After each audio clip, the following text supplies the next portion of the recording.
Shalom, saya Steve L. Venezuelan. Saya mahasiswa dari Sekolah Tinggi Ilmu Ekonomi Persata.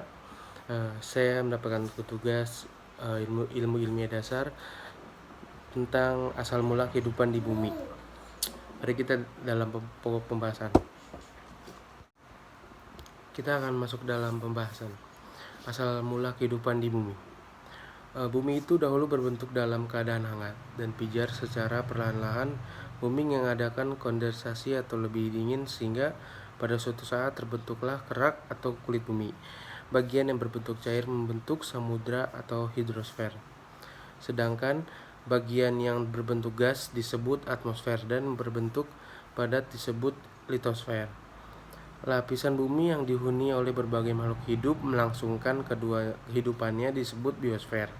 Dalam kehidupan makhluk hidup tersebut, terbentuk suatu sistem hubungan antara makhluk hidup dengan materi dan energi yang mengelilinginya. Selanjutnya, ciri-ciri sebuah benda hidup atau makhluk hidup. Pertama, melakukan pertukaran zat atau metabolisme, yakni adanya zat yang masuk dan keluar. Lalu tumbuh atau bertambah besar karena pertambahan dari dalam dan bergerak. Lalu melakukan reproduksi atau berkembang biak.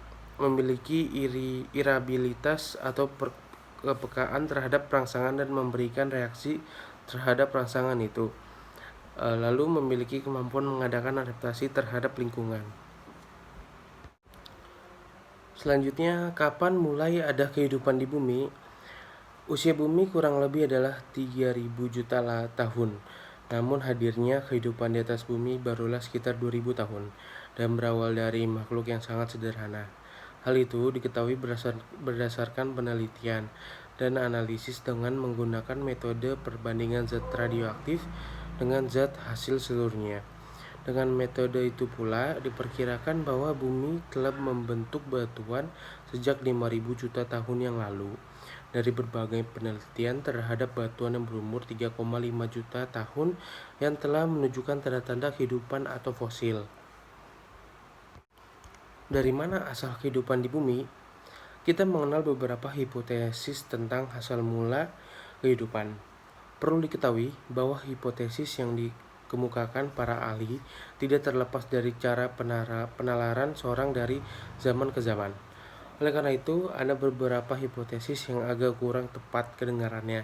Namun sebaliknya, ada beberapa hipotesis yang benar bila ditinjau dari segi logika. Berikut beberapa hipotesis atau teori tentang dari mana asal kehidupan di bumi.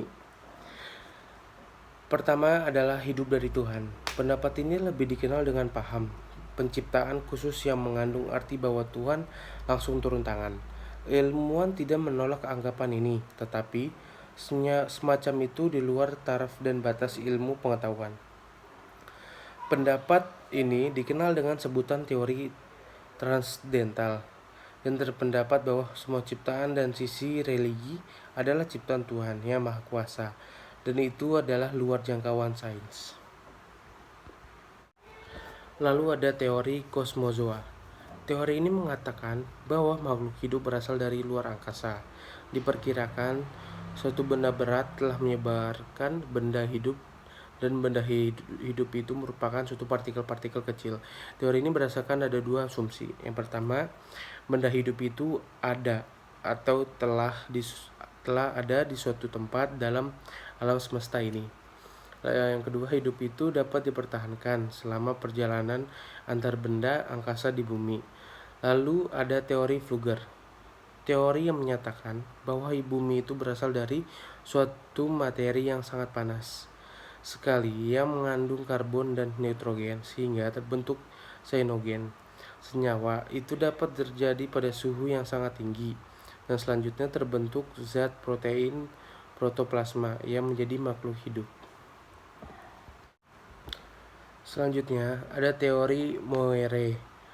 Teori ini menyatakan bahwa hidup dapat muncul dari kondisi yang cocok atau pas dari bahan organik. Pada saat bumi mengatakan pendinginan dalam kondisi tersebut muncullah hidup itu. Lalu ada teori Urey.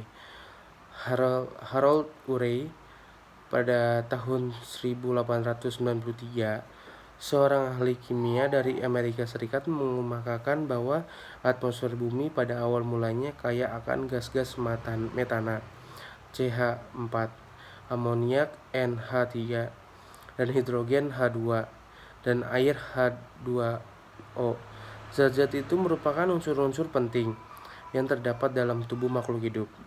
Diduga karena adanya energi dan aliran listrik, halilintar, dan radiasi siar kosmos. Unsur-unsur itu mengadakan reaksi-reaksi kimia membentuk zat-zat hidup. Dari segala semua yang telah saya jelaskan, ada beberapa poin yang sangat penting. Pertama, bahwa asal mula kehidupan itu sampai sekarang masih diperdebatkan dan belum diketahui dengan pasti dari mana dan kapan evolusi kehidupan telah ada. Yang kedua, kehidupan telah menciptakan peradaban baru bagi makhluk hidup. Ketiga, kehidupan sangat diperlukan makhluk hidup untuk melestarikan jenisnya. Lalu, semua makhluk hidup mengalami evolusi dari masa ke masa. Saran dari saya, jagalah alam kita dari kerusakan alam, seperti pembakaran hutan dan pemanasan global. Karena sesungguhnya alamlah yang memberikan kehidupan bagi kita semua makhluk hidup tanpa terkecuali. Apabila alam kita hancur, maka kehidupan di dunia kita akan hancur. Sekian dari saya penjelasan tentang asal mula kehidupan di bumi. Terima kasih.